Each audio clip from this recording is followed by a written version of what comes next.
Amén, amén. Gloria a Dios. ¿Cómo están, hermanos? ¿Cuántos hemos sido bendecidos en esta mañana? Gloria al Señor, la verdad que ha sido una jornada muy, muy bendecida escuchando la palabra del Señor. Y bueno, vamos a tener entonces este panel y vamos a redimir el tiempo, pero vamos a hacer una oración primero para comenzar. Amén. Señor, te damos muchas gracias por este privilegio. Hemos sido, Señor, doblemente bendecidos el día de hoy con la prédica, con la enseñanza. Nuestros corazones, Señor, están rebosando. Como bien decía uno de los temas, la doctrina no solamente debe llegar a nuestra mente, no solamente debe de causar esa impresión en nuestra mente, sino causar esa adoración en nuestros corazones. Al escuchar estas verdades, Señor, que nuestros corazones se puedan postrar a ti, adorándote, dándote a ti las gracias por todo, Señor. Porque nos has hablado, nos estás edificando y nos das esta oportunidad, este privilegio de tener a varios pastores reunidos en este lugar, acampando, Señor, alrededor de tu palabra, que es el foco, el centro de esta reunión. En Cristo Jesús, amén. Les entregaron, me parece, una tarjeta al principio. Tenemos algunas preguntas aquí, pero igual si hay alguna otra pregunta en el momento la podemos quizás tratar de responder. La primera pregunta dice así: todo mundo dice tener sana doctrina, pero si pudiéramos definir de forma sencilla, ¿qué es la sana doctrina? Pastores.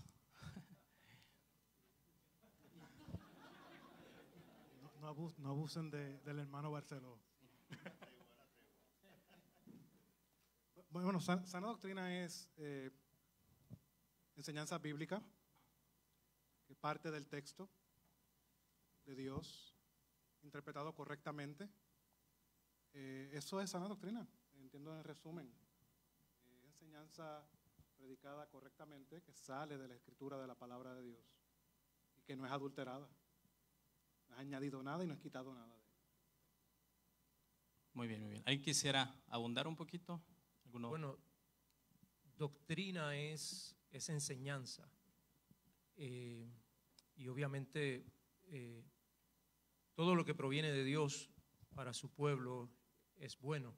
Todo lo que el Señor pretende enseñarnos como su pueblo, como sus hijos.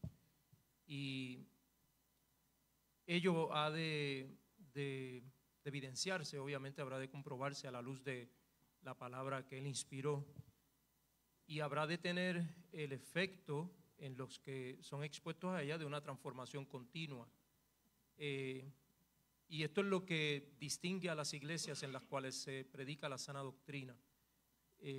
Se ve el cambio, se ve la transformación en la vida de aquellos que son expuestos a la misma. Cuando nosotros consideramos la decadencia dentro de lo que es en términos generales de la iglesia, es porque precisamente se ha abandonado el discipulado, se ha abandonado la palabra, el estudio sistemático de ella, y se le ha dado paso, como bien decía el hermano, a otro tipo de actividades que, lejos de instruir, yo vengo de un contexto donde se decía que la letra mata en una mala interpretación, más el espíritu vivifica, hablando acerca de lo que es la experiencia, ese fundamento de lo que es la teología liberal, que cada cual puede tener una relación con Dios desligada de la palabra, y vemos lo que esto ha traído como consecuencia. Así que sana doctrina es todo lo que se apega y no contradice la clara enseñanza bíblica.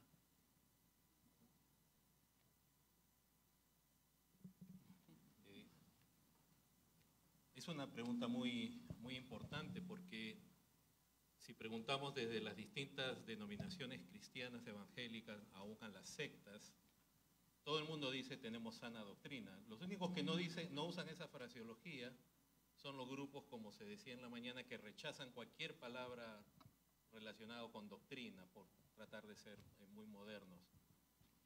El texto que se usó en la mañana de 1 Timoteo, cuando Pablo deja a Timoteo para que mande a algunos que no enseñen, primero dice diferente doctrina, ¿no?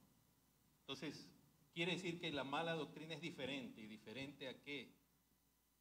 Diferente a la doctrina de Cristo, ¿no? En los evangelios vemos que los fariseos, la gente en general se maravillaba, dice, de su doctrina, o sea, es la doctrina de Cristo. Y el evangelista Marcos es quien más usa esa expresión acerca de su doctrina refiriéndose a Cristo.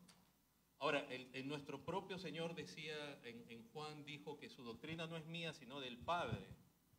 Entonces la doctrina genuina es una doctrina trinitaria, porque viene del Padre al Hijo, y el Espíritu Santo es quien nos ilumina para entenderla, ¿no? Y es quien la inspira, la deja escrita en las Escrituras. Entonces, es una mala doctrina, es algo diferente, ¿no? Y en el mismo pasaje de 1 Timoteo, algo que se puede ver es que Pablo también habla de conforme al Evangelio, ¿no? La doctrina que no es verdadera no va de la mano con el Evangelio. Entonces, ahí teníamos maestros que usaban mucho el Antiguo Testamento, ¿no? La ley de Dios, pero lo usaban mal, porque no la usaban en el contexto del Evangelio, que es para convencer al pecador que es pecador. Entonces, una de las características de la buena doctrina es que está empapada o está determinada por el Evangelio, donde nosotros los que predicamos tenemos que ver que lo que enseñamos está empapado, sea parte del Evangelio, que al final es la doctrina, es el buen mensaje de Dios, ¿no? Y Pablo le decía ahí a Timoteo que le hablaba de la buena conciencia y de la fe no fingida, la cual abandona Himeneo y Alejandro. O sea, quiere decir que la buena doctrina de Dios produce un efecto en el corazón de una fe genuina. Eso no lo tiene nadie más. Y si hay una fe genuina en Cristo, va a haber una conciencia limpia, porque esa persona ha confiado en aquel que le limpia de sus pecados. Su conciencia está limpia para servir a Dios por causa de la obra de Cristo. Entonces, yo digo a los que predicamos sobre todo la buena doctrina, la sana doctrina, que es fraseología que usa Pablo, tiene que estar dentro del Evangelio, y cuando se usa, tenemos que velar que cuando usamos el Antiguo Testamento, cualquier pasaje, el Evangelio esté presente y el pasaje que prediquemos esté de la mano con la teología bíblica, con las grandes doctrinas de Dios, con todo lo concerniente al plan redentor de Dios en la historia. Si apartamos, y esas características de los falsos maestros, ellos agarran una porción de la Biblia y hacen que diga cualquier cosa, pero uno no lo ve en el contexto del plan de Dios eterno, de la obra redentora, ni del Evangelio, que es el tema central para nosotros. Amén, excelente. Pastor David, bueno, usted ya nos predicó, guarda la sana doctrina. Sí, no haría falta matizar nada más, ¿no? Pero esa expresión sana creo que refleja de parte del apóstol Pablo que comunica salud, ¿no? Que imparte salud. Si tenemos una dieta sana, esperamos tener que nuestros cuerpos estén bien de salud. En contraste, la falsa doctrina es enfermiza, daña, hiere, corrompe, ¿no? En cambio, aquello que si nos apegamos a la palabra, va a haber salud para nuestras vidas y para nuestras congregaciones. Excelente, muy bien. Creo que una pregunta que viene aquí, que va en el mismo, más o menos, en la misma dirección es, ¿hay muchas marcas que una iglesia saludable pudiera tener? De hecho, sabemos que se ha hecho bastante literatura acerca de las marcas de una iglesia saludable, pero la pregunta sería aquí, si pudiéramos insistir en las marcas principales de una iglesia saludable. Me parece que Mark Dever habló de 9, pero dijo no son todas, sino que pudiera haber más. Pero si pudiéramos insistir en digamos, las principales, decir, estas marcas saludables, es necesario que una iglesia las tenga para que nosotros digamos, es una iglesia saludable. ¿Qué marcas serían? ¿Cuáles serían? En primer lugar, estoy de acuerdo con Calvino en la predicación de la palabra de Dios. Entiendo que es esencial, es saludable, es algo vital para la iglesia, para que la iglesia dé fruto. Dios diseñó que la iglesia continuara en crecimiento por medio de su palabra. Santifícalos en tu verdad, tu palabra es la verdad. Con la necesidad de la escritura y de la interpretación correcta de la misma. Entiendo, por dar una primaria sería la escritura. Además los hermanos pueden añadir con las otras dos. Excelente, excelente, muy bien. No sé si alguno de ellos quisiera ponerle el apellido predicación expositiva, ¿no? Porque como bien dicen por ahí, si no es expositiva ya no es predicación, ¿no? Porque hoy se le llama predicación a cualquier cosa, entonces. Sí, podríamos decir predicación expositiva y consecutiva. Podemos añadirle apellidos, ¿no? Para dejarlo clarito. Pero sí. a veces, yo creo que estoy de acuerdo con el hermano, es la primera. Si nos tuviéramos que quedar con una sola, es la predicación expositiva y consecutiva de la palabra. Entonces es señal de una iglesia sana que se esté predicando un libro de la Escritura, algo que a lo mejor nos puede parecer tan obvio, ¿no? Y cuando buscamos una congregación en otro país o en otra ciudad, ver dónde se está predicando o preguntarle a alguien en tu iglesia qué se está predicando ahora, ¿no? Y si saben responder a la pregunta, estamos en Hebreos, estamos en Romanos, estamos en Hechos, es buena señal porque el resto de cambios que se tengan que operar en esa congregación los va a operar la palabra. Muy bien. Vamos a ir encontrándonos con la doctrina y vamos a empezar a aplicarla. Amén. Otra marca es la exaltación de Dios, la adoración correcta y en el aspecto de lo que es la liturgia, una liturgia bíblica.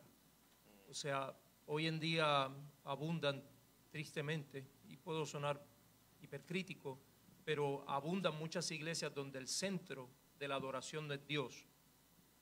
Es un Dios reducido bajo conceptos humanos, un sirviente de los que dicen servirle. Y eso es bien subliminal. Lo vemos en los cánticos y ha sido hermoso adorar junto a los hermanos hoy, porque a través de esas alabanzas se reconoce que se está enseñando lo que la Biblia enseña. Si usted nota, la mayoría de las sectas fallan en ese aspecto. El centro de la adoración, de la alabanza, no es Jesucristo. Y si usted es expuesto a la sana doctrina, cuando usted ve esa forma de adorar, de alabar al Señor, usted siente, hay una estática, hay un rechazo hacia esa forma de adoración, porque sabe que no se está adorando a Dios, aunque el nombre de Dios pueda estar ahí. Pero cuando usted analiza la letra, porque alguien dijera, uno de los reformados, que las alabanzas son predicaciones cantadas, y una iglesia que es expuesta a la sana doctrina tiene eso como una marca distintiva, la correcta adoración de Dios. Amén. Sí, yo estoy de acuerdo. Una iglesia saludable, así como hay doctrina saludable, una iglesia saludable, la primera característica, diría la principal, es la predicación del Evangelio conforme a las Escrituras, ¿no? Una predicación expositiva, poniendo el texto tal con la intención que fue dado.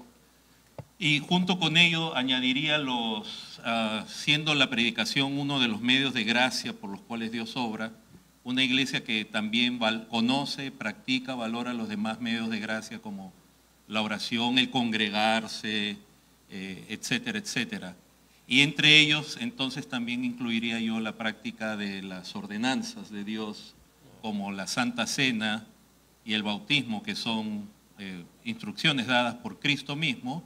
Y por último también dentro de la descripción clásica de una iglesia saludable, de marcas de una iglesia genuina, añadiría lo que se va a compartir, creo más tarde, la disciplina bíblica, porque Cristo nos rescató del pecado a todos y la iglesia no tiene que ser legalista o moralista, pero tiene que saber también mantenerse eso que Cristo logró, esa limpieza del pecado, tiene que saber mantener la iglesia limpia también.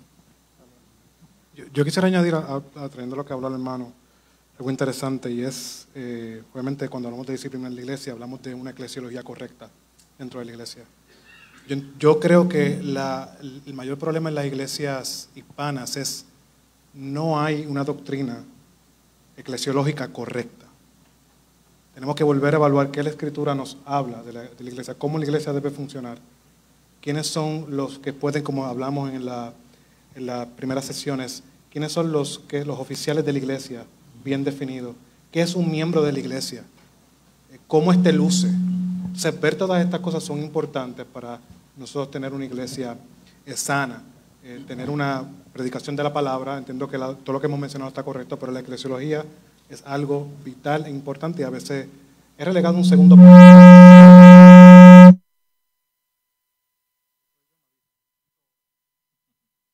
De ahí, si me permiten añadir, ¿se escucha? ¿Sí?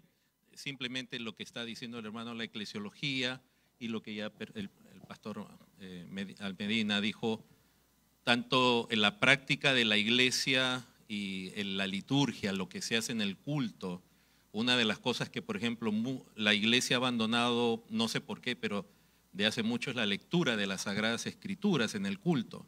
Y eso es algo que enriquece a la iglesia. Si la iglesia lee la palabra del Dios que dice que está adorando, entonces, por poner ejemplo, no por hacer algo ritualista, sino sí que volvamos a una liturgia, a una práctica del culto y a una eclesiología donde realmente bíblica, como Dios nos dice que debemos llevar el culto, la iglesia, qué elementos deben estar presentes. Wow. Predicación expositiva, disciplina eclesiástica, adoración correcta, el conocimiento de Dios correcto.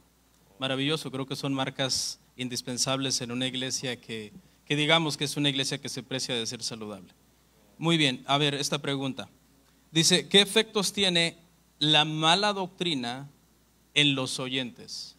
No en los creyentes, sino en los oyentes. O sea, creo que la dirección que lleva esta pregunta más o menos es cómo muchas veces cuando los que no son creyentes están escuchando el error, muchas veces están siendo vacunados contra la verdad, como se ha dicho. Entonces no sé si pueden comentar algo al respecto. Creo que fue Mark Twain. Yo, hermano, le confieso, yo citando a otros soy malísimo, pero parafraseo. Perdonado. Mark Twain decía algo como que es más difícil convencer a alguien de que está en un error habiendo abrazado la mentira que alguien que no tiene ningún conocimiento. O sea, las personas que están llenas de mala teología, una teología que no es bíblica, son personas que por inclinación natural van a abrazar eso, porque es conforme a su naturaleza. Por eso es que es más fácil creer la mentira, porque somos mentirosos, dice la Escritura. O sea, entonces eso como decía el hermano, me gustó la palabra, están vacunados en contra de la verdad. O sea, creer, y usted sabe que esa es la experiencia nuestra cuando tratamos de evangelizar a alguien que ya tiene una religión, pero no tiene esa relación salvífica con el Señor, es que ellos van a aborrecer esa verdad. O sea, las tinieblas que hay en ellos le van a hacer definir que la luz que nosotros le estamos ofreciendo es la tiniebla. O sea, el concepto de la verdad se cambia. Hay una distorsión en la mente de esa persona, en el corazón de esa persona, y ve lo que dice la Escritura. Llaman a lo malo bueno y a lo bueno malo. La sana doctrina para ellos es como, ellos incluso la reprenden, la rechazan. Y obviamente es porque no han sido regenerados. La obra que Dios hace en la regeneración hace que esa persona tenga esa capacidad por el Espíritu que reside en él de decir. Y muchos de nosotros que éramos religiosos, vemos un día decimos, oye, ¿cómo es posible? El Señor llegó a mi vida, abrió mis ojos y yo predicaba, enseñaba, abrazaba esto como si fuera la más absoluta de las verdades. Pero es el Señor. O sea, entonces la pregunta sí tiene su propósito, pero no hay nada que pueda impedir que lo que el Señor va a hacer en un alma, por más acostumbrado, por más adoctrinado que esté en esa mentira, no hay nada que pueda causar el efecto adverso a lo que el Señor pretende. Ahora bien, durante la experiencia de esa persona va a sufrir mucho, en términos prácticos. Esa persona puede estar en un contexto donde se le ofrezca la cura para su enfermedad, o sea, el Evangelio de Cristo, y él por creer esa mentira lo rechace lo que el Señor le ofrece. Es muy triste, muy lamentable, y yo puedo hablar de mi testimonio, ¿verdad? Por muchos años yo creí así, yo pensé así y sufrí mucho. Eso me condujo a la toma de malas decisiones pensando que estaba haciendo lo correcto. Así que trae, en esencia, la consecuencia es mucho sufrimiento. Añadiendo a eso, gracias hermano porque traíste ese punto, para nosotros de manera práctica que somos creyentes y tenemos el privilegio y la responsabilidad de proclamar el Evangelio, nos debe llevar a ser humildes en dos aspectos. Es por gracia que hemos sido salvados nosotros. Nosotros estábamos en ese mismo lugar. Nosotros estábamos, como digo yo, en ese lado de la cancha. Estábamos en oscuridad y hemos sido por gracia y por la obra de Cristo trasladados a luz. No es algo que nosotros merecíamos. Es un regalo de Dios, dice la carta de los Efesios, porque por gracia habéis sido salvados y esa gracia, no es de ustedes. Es un don de Dios, no por obras, para que nadie se gloríe.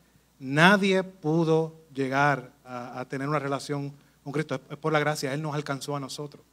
Y en segundo lugar, nos debe llevar a nosotros a tener la realidad en el mundo en que vivimos, al igual que el profeta, que estamos predicando en un valle de huesos secos. Es Dios el único que puede hacer algo. Debemos de confiar en el Evangelio.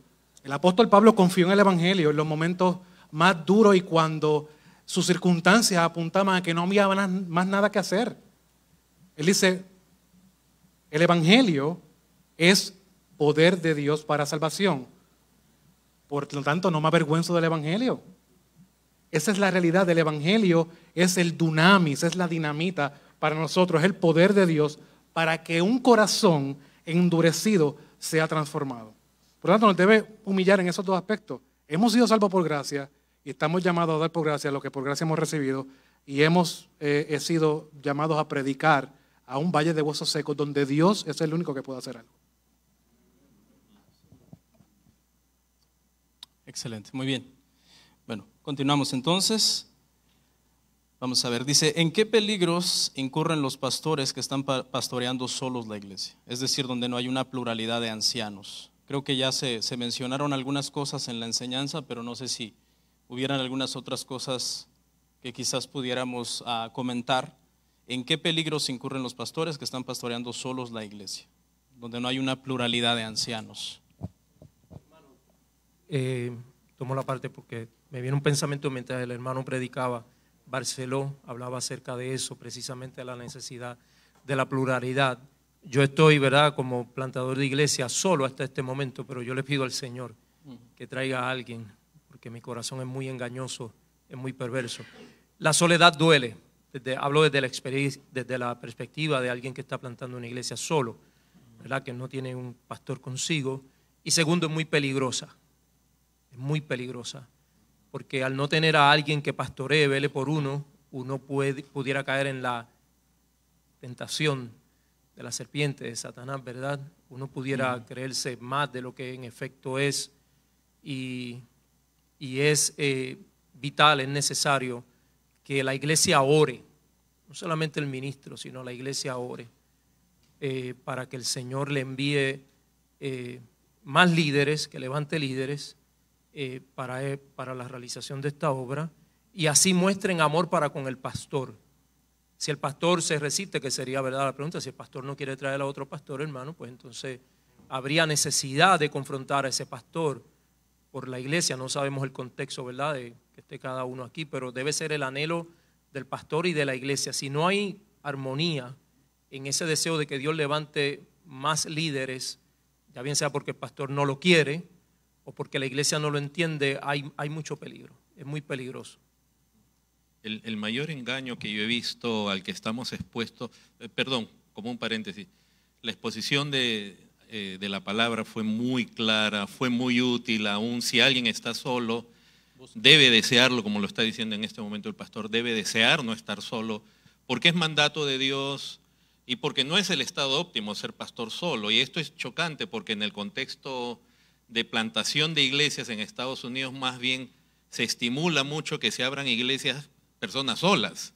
No hay ese entendimiento a nivel aún denominacional en varias denominaciones que eso no es lo mejor. Pero no solamente eso, sino que es el mandato de Dios y no es el estado óptimo. Yo siempre comparo el ser pastor solo es como ser un padre o una mamá sola, con hijos. No es el estado óptimo. ¿Puede Dios ayudar a alguien que es viudo, viuda, a criar hijos? Claro que sí, pero no es lo mejor, ¿verdad? Mejor que se case, o que esté casado o casada, pero del mismo modo el pastor solo tiene muchos peligros. Y el mayor peligro que yo he visto en estos años es que el pastor confunda su voluntad con la voluntad de Dios. Y él no está consciente de sus puntos ciegos, como cuando uno maneja. Y para eso a veces es bueno tener un copiloto que te dice cuidado, ¿no? Y ahora, y me acuerdo una experiencia que tuve acá con el pastor Amado, que se nos venía un camión encima en un viaje y fue que de reojo lo vi, pero él venía manejando y yo le digo acelera y si no, el camión nos caía encima. Entonces, uno no ve sus puntos ciegos y no hay quien con amor, y quizás acá yo quiero animar a los pastores a que vean que tener un copastor es una bendición, es como tener un hermano realmente. No hay por qué tener temor. Tú tienes temor a menos que quieras ser un pequeño príncipe, pero si tú quieres realmente servir a Dios, hermano, no hay nada como tener un hermano que como se decía en el mensaje, que te mire a los ojos a la misma altura con amor, que tú sientas que puedes ir donde Él con un problema, una necesidad, una debilidad, un pecado, y te va a ayudar como un pastor lo haría, ¿no? Entonces, no solo es voluntad de Dios, la riqueza, la abundancia que hay en el ministerio plural es enorme y debiéramos anhelarlo, procurarlo, y si no lo tenemos, entonces buscar la comunión con otros pastores que podamos compartir doctrina, que nos puedan decir, no, cuidado, esto estás equivocado, que de pronto diga, oye, yo estoy pensando hacer esto en mi iglesia, ¿qué te parece? No, hermano, así como decía el pastor, que te digan esa idea de dónde la has sacado, ¿no? ¿En qué sueño nocturno la tuviste? Entonces, y que podamos nosotros ver la riqueza que hay en el liderazgo plural, con hombres, con los requisitos de Dios. Un paréntesis, el hermano me está ministrando mucho porque yo no tengo un pastor, pero tengo una esposa. Venía, usted sabe lo que es 9 horas conduciendo con mi esposa al lado. Era como un pastor. Estaba ahí viendo los puntos ciegos. Yo no veía el momento de llegar. Yo decía, pero muestra mi claro, tal vez, obviamente.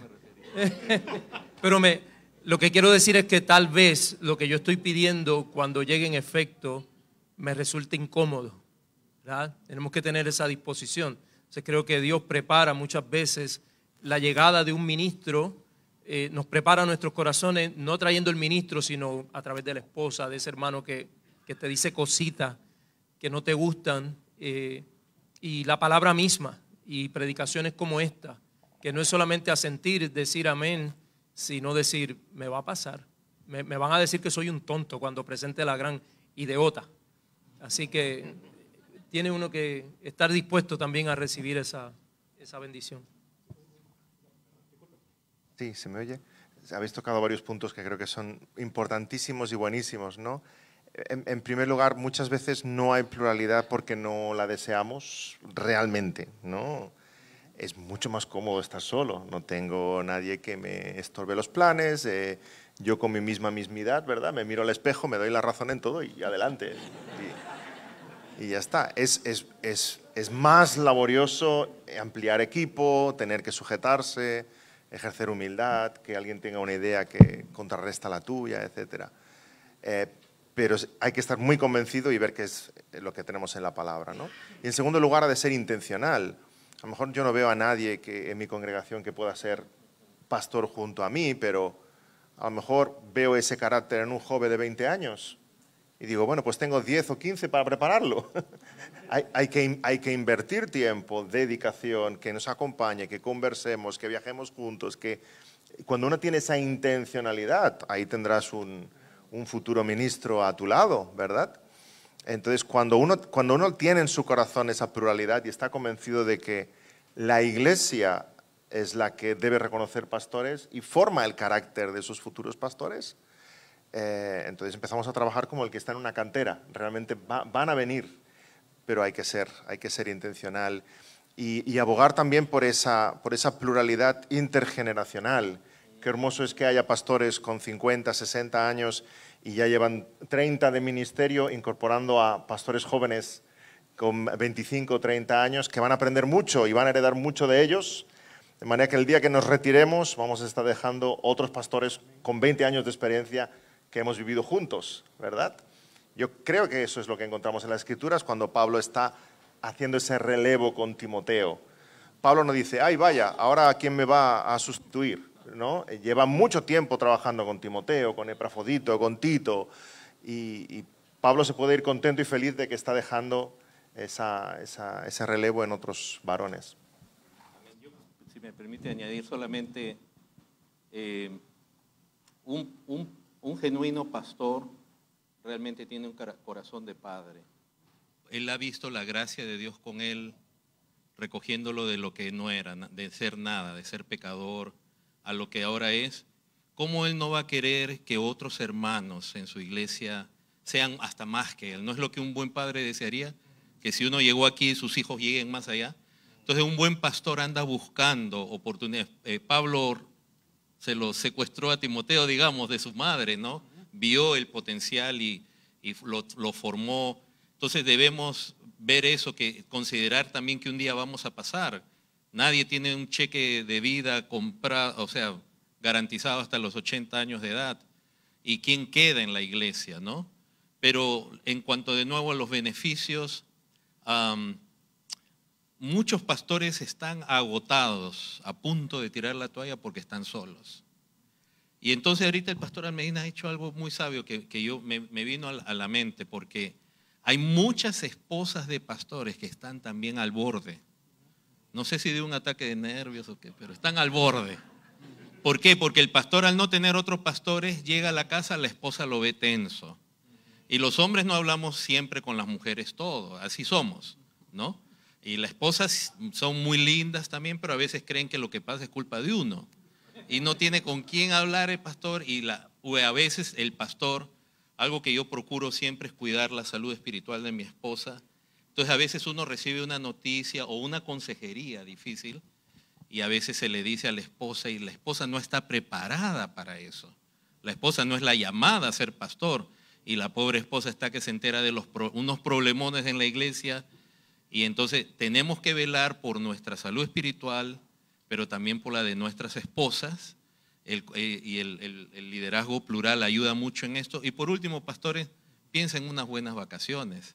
Si tiene un copastor, usted se puede ir una semana de vacaciones tranquilo, no tiene que ver, porque hay un buen hermano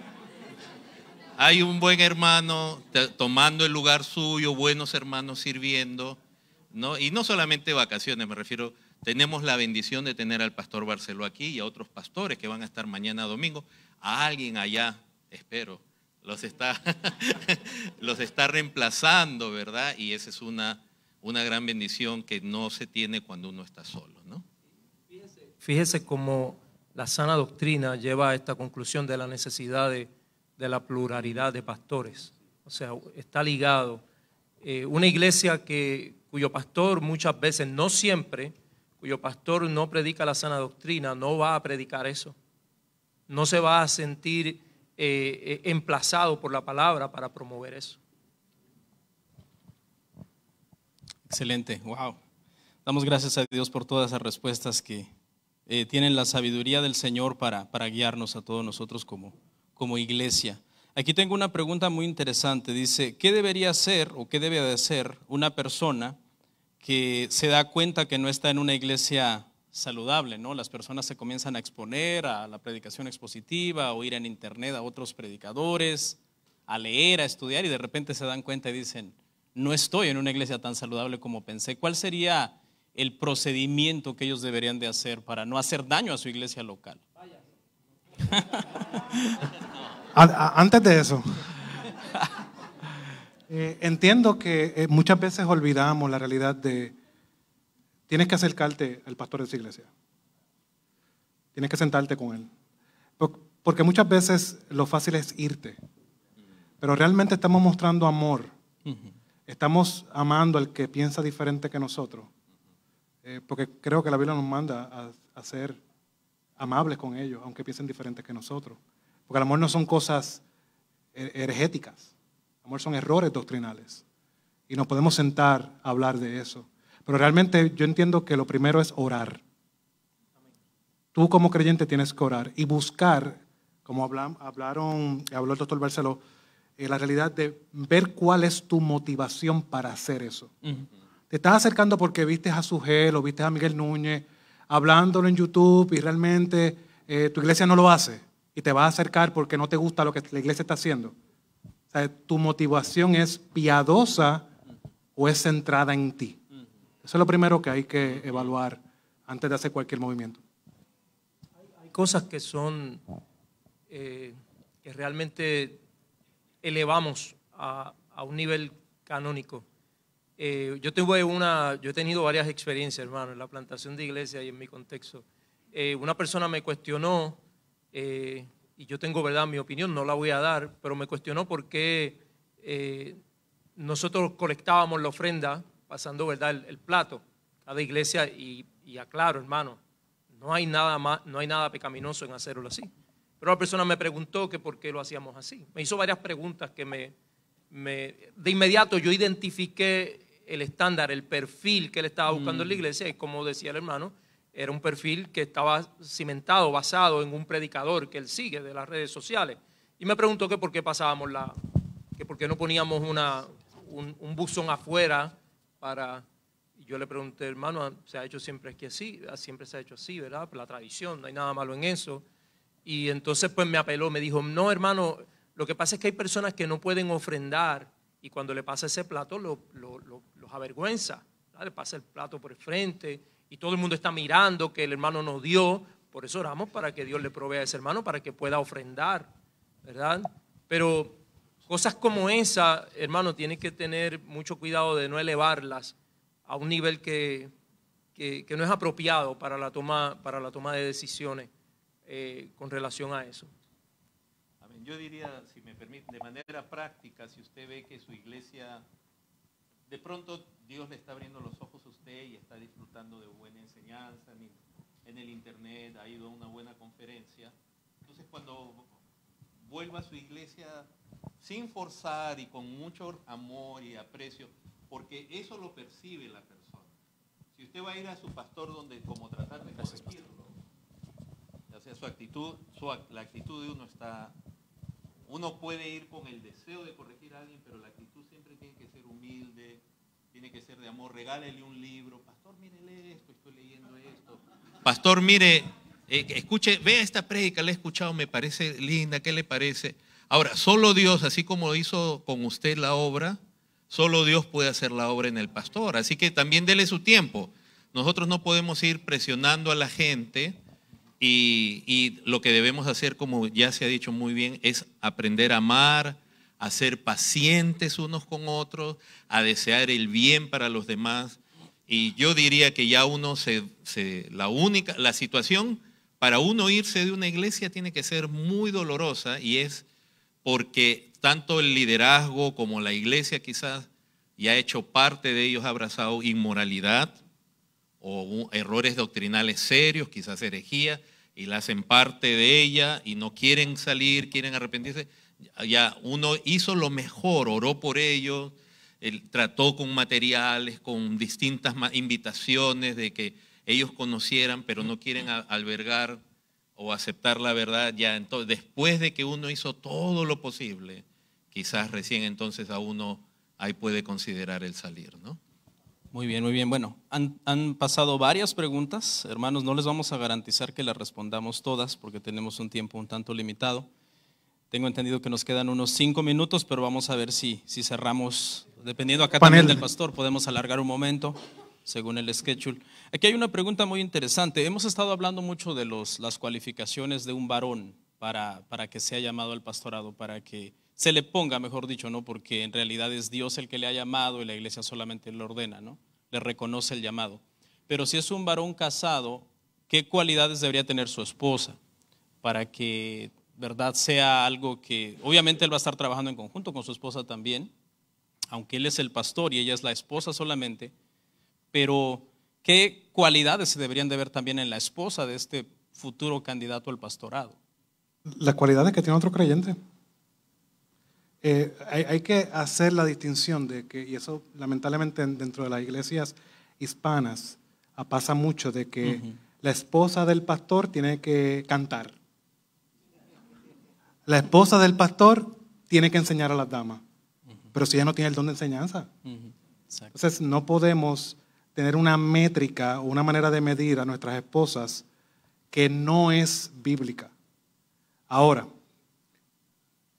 pastores que son esposos, es responsabilidad nuestra de aclarar esas falsas expectativas dentro de la iglesia. Porque recuerde algo, el primer llamado de nosotros no es a la iglesia, nuestro primer ministerio en nuestra casa. Y tenemos que cuidar a nuestras esposas porque muchas veces, lamentablemente, y en el contexto hispano nuestro, es así. Y debemos de poco a poco ir rompiendo. El pastor es el pastor. Y la esposa es la esposa, una creyente, que está siendo santificada, que va a tener sus luchas. Y que el pastor tiene que discipularla, y tiene que amarla, y tiene que prepararla y continuar trabajando en su vida como cualquier otro creyente. Yo quisiera usar, si me permite, para un ejemplo, ¿no? ¿Qué tal si un pastor tuviera a una esposa con una enfermedad que requiere atención casi las 24 horas? ¿Podría pastorear? En la práctica no podría, porque su deber es atender a su esposa. Entonces, la esposa, ya hablando ahora doctrinalmente, es parte de lo que se leyó en Timoteo, cuando dice que gobierne bien su casa. ¿Es parte de la casa la esposa o no? Yo creo que sí, ¿verdad? Ahora, no quiere decir que la tienen que tener como a los hijos en su gestión, ¿no? Pero sí, la esposa es parte de la casa. Entonces, la esposa, el pastor tiene que tener primero cuidado de su esposa. Y si ella no es creyente o está manifestando disconformidades, no se puede pastorear así, ¿no? O de pronto hay hasta situaciones de pecado. Lamentablemente, acá en Estados Unidos, el divorcio se ha vuelto tan común que hay pastores que se divorcian, o sea, la esposa no está contenta, algo pasó, y no importa, él es el que trae la audiencia y sigamos para adelante nomás. Adiós, señora, le deseamos lo mejor. Entonces, la condición de la esposa es importante, no tiene que ser ministro ordenado como el esposo, pero su salud espiritual, mental, física, claro, es parte de ello y pudiera ser un pro o un contra para ministrar. Es correcto el énfasis que el ministerio de la esposa del pastor es su marido. Ya tiene suficiente. Con aguantar a un pastor tiene suficiente.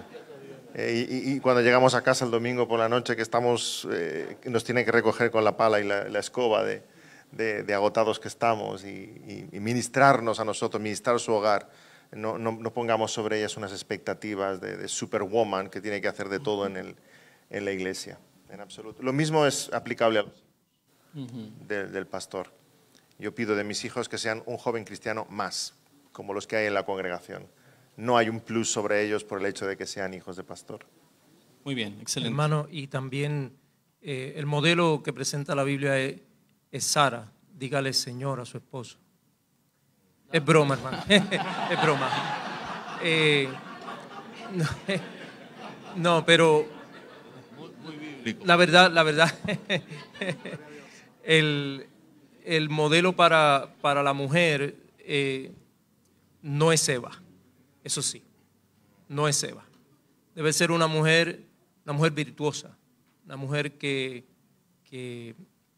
edifique su casa y eso tenga como consecuencia que ese hombre esté preparado, ¿verdad? Dispuesto, disponible para hacerlo con la iglesia. Pero a su vez, también vemos en el huerto, me gustó mucho la mención que el hermano hace. También a su vez el hombre tiene que procurar que ella sea idónea. No hay mujer que sea idónea si no tiene un hombre que la ame, que la cuide, ¿verdad? El hombre tiene que amar a su esposa como Cristo amó a la iglesia. Y el trabajo, la responsabilidad recae no sobre la determinación de la mujer, aunque la mujer va a haber instancias en que la mujer tiene que decir, mi marido es un necio, pero yo voy a ser sabia. No me da el amor que yo necesito para ser una mujer sabia, porque no está condicionado en Efesios, ¿verdad? La mujer tiene que ser sabia y cubrir esas faltas en nosotros que son muchas. Y por favor, ténganos un poco de compasión, porque cuando uno está en el ministerio, uno tiene no solamente la carga del hogar, tiene la carga de toda una congregación. Y la mujer no puede tomar, ¿verdad?, esos asuntos que afectan a su esposo, que muchas veces impiden, aunque uno no lo quiera, ser amoroso, ser afectivo, ser atento, muchas veces no es intencional, es por la carga ministerial. Y el hombre que recibe el buen trato de su esposa lo va a valorar, va a decir, va a ver el resultado, va a capacitar, va a fortalecer a su esposo para seguir haciendo lo que Dios le ha llamado. Así que es un trabajo en conjunto. Cuando uno falta, por ejemplo, si la esposa no se somete, yo te voy a seguir amando. Te voy a seguir amando porque ese es mi llamado, así como el Señor lo hace conmigo como esposa, como parte del cuerpo. Él me sigue perdonando. Pues necesitamos también mirar ese modelo de ambos lados y llevarlo a la aplicación. Quería algo cortito nada más. Por otro lado, el pastor tiene que saber con amor, pero con firmeza, con claridad, saber el límite de su esposa. Yo también he visto casos de pastores donde la esposa, mal movida por, no puede ser feminismo, su temperamento, se mete en las cuestiones pastorales, es la conciencia del pastor, hasta lo manipula. Yo he visto casos de pastores manipulados por la esposa y no uno. He visto varios y causa problemas.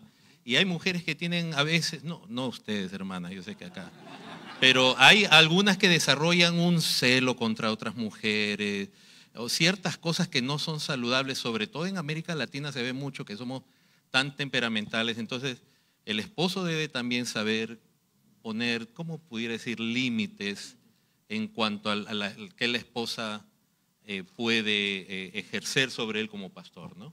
Supervisar de alguna manera un poco su conducta, ¿no? Que sea una conducta de una mujer piadosa, como las Escrituras mandan. La doctrina, la pluralidad, es necesario que intervengan muchas veces otros pastores. Yo no he tenido con dónde ir para tratar mis asuntos, porque yo tengo asuntos con mi esposa, situaciones. Es como una cosa la sana doctrina, lleva la pluralidad y la pluralidad bendice a la iglesia y bendice a la familia del ministro cuando él no puede lidiar con una situación, un asunto familiar. Muy bien. Prácticamente tenemos el tiempo, pero si pudiéramos responder, yo creo que hay dos preguntas, pastor, que podríamos tratar, o una, por lo menos una, tratar de responder una pregunta más. Y creo que es una pregunta muy interesante, va en la misma tónica de la pregunta de qué hace de repente un miembro de una iglesia cuando se da cuenta que no está en una iglesia saludable, pero aquí es un poco más específica, qué hace cuando, digamos, se da cuenta que a la luz de la Escritura, como vimos hoy en 1 Timoteo 3, del 1 al 7, su pastor no reúne las cualificaciones para el pastorado. Bueno, hermano David, su respuesta.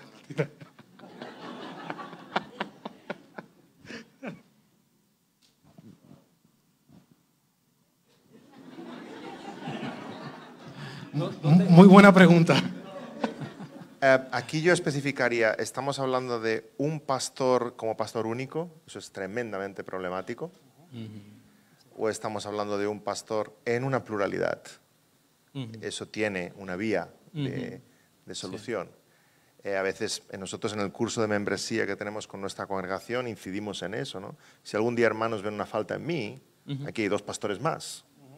A veces es intimidante acercarse a un pastor para hacerle ver algo sobre su ética o su doctrina o su matrimonio, pero uno puede andar con esa preocupación a otros los pastores y descargarse y decir, estoy viendo esto, ahora es la responsabilidad de ustedes pastorear a este hermano, exhortarle, aconsejarle, etc. Si hay una pluralidad, ahí tenemos una vía como miembros de una congregación. Si no la hay, pues tal vez sea prudente acudir al liderazgo que haya existente, a lo mejor es a uno de los diáconos, a alguien de peso en la congregación, ¿no? Pero al final, si el pastor debe ser exhortado por alguna de estas carencias, debe enmendarse, debe cambiar su vida. Si no quiere cambiar, debe ser descualificado. Yo diría que las ovejas debemos como cuando somos solo ovejas y no estamos pastoreando, alentar a nuestros pastores a esa pluralidad en la iglesia, en la amistad, etcétera. Y ya cuando si uno comienza a notar resistencia en un pastor, o sea, a tener ello, ya es una mala señal, ¿no? Entonces, cuando el pastor está solo y alguien no ve uno de los requisitos bíblicos, si uno es honesto y uno como oveja no ha sido súper crítico contra el pastor, sino que de verdad hay una deficiencia, los hijos andan desordenadamente en casa, por ejemplo, y se nota, ¿no?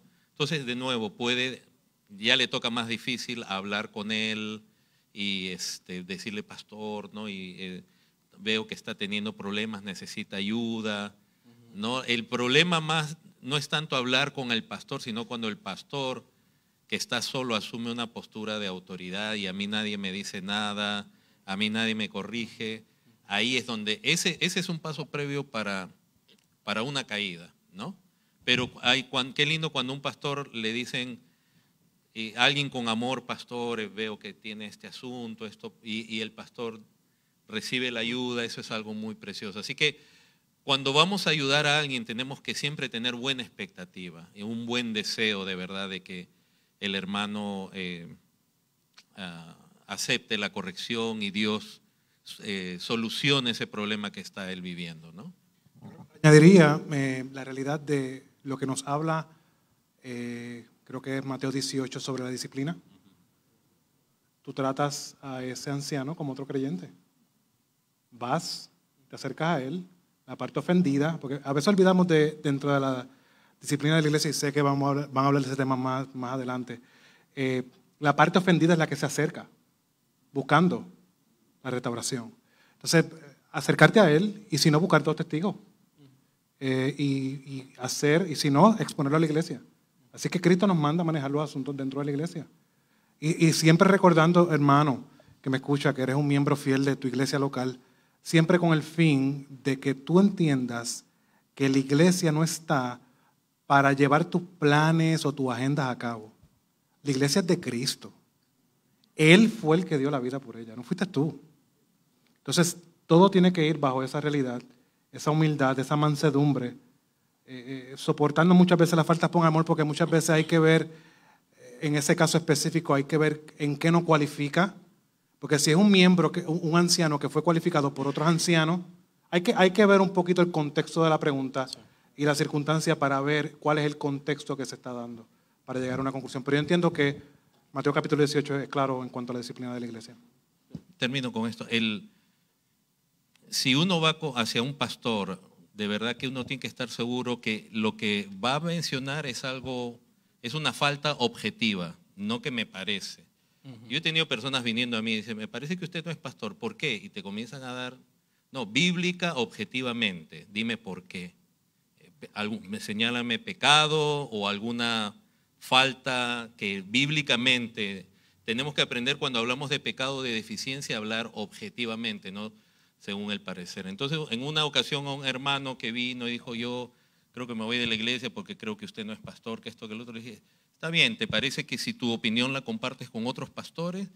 Sí, entonces convocamos a 3 pastores más y ellos le escucharon a él. Y yo también me sometí a esos 3 pastores. Si los pastores me decían, hermano, sí, el hermano tiene razón, yo hubiera renunciado, porque tampoco estamos para aferrarnos al cargo, ¿no? Pero después de escucharlo, al hermano más bien lo reprendieron, le dijeron, hermano, lo que usted está diciendo no tiene sentido, usted está demandando cosas que son irrelevantes. Otra vez, otro hermano vino con una situación así y yo le dije, bueno, hermano, ¿estás dispuesto tú a que tu acusación o lo que tú me mencionas lo expongamos a otros pastores? No es necesario, o sea, solo tu opinión vale. Ahí hay otro problema. Entonces también los pastores aprendan, cuando alguien viene a ustedes, porque esta es una de las partes duras del pastorado también cuando uno está solo. Cuando viene alguien, ahí viene donde la amistad con otros pastores, no porque le den el favor a uno, pastores neutrales, viene para resolver situaciones dentro de la iglesia de uno. Gloria a Dios. Un aplauso para nuestros hermanos, ¿verdad? Que el Señor los ha usado. Muchas gracias, Pastor Barceló, Pastor Almedina, Pastor Maisonet, Pastor Rodríguez, muchas gracias y vamos a orar y terminamos. Señor, te damos muchas gracias por este tiempo, una bendición poder escuchar a estos hombres, Padre, que tienen experiencia en el ministerio, que conocen tu palabra y que con humildad, Señor, y con la gracia que tú les has dado nos han contestado estas preguntas, Padre. Esperamos que hayan sido de edificación para todos, Señor, las respuestas que hemos escuchado y que por todos nosotros, Señor, podamos quedar satisfechos en nuestro corazón, seguir estudiando, seguir aprendiendo. Siempre vamos a tener muchas preguntas y son buenas, siempre y cuando las respondamos siempre, Señor, a la luz de tu palabra, Señor, a la luz de las Escrituras, para que sea tu Espíritu Santo siempre llevándonos, Señor, a la verdad. En el nombre de Jesús, amén. Amén.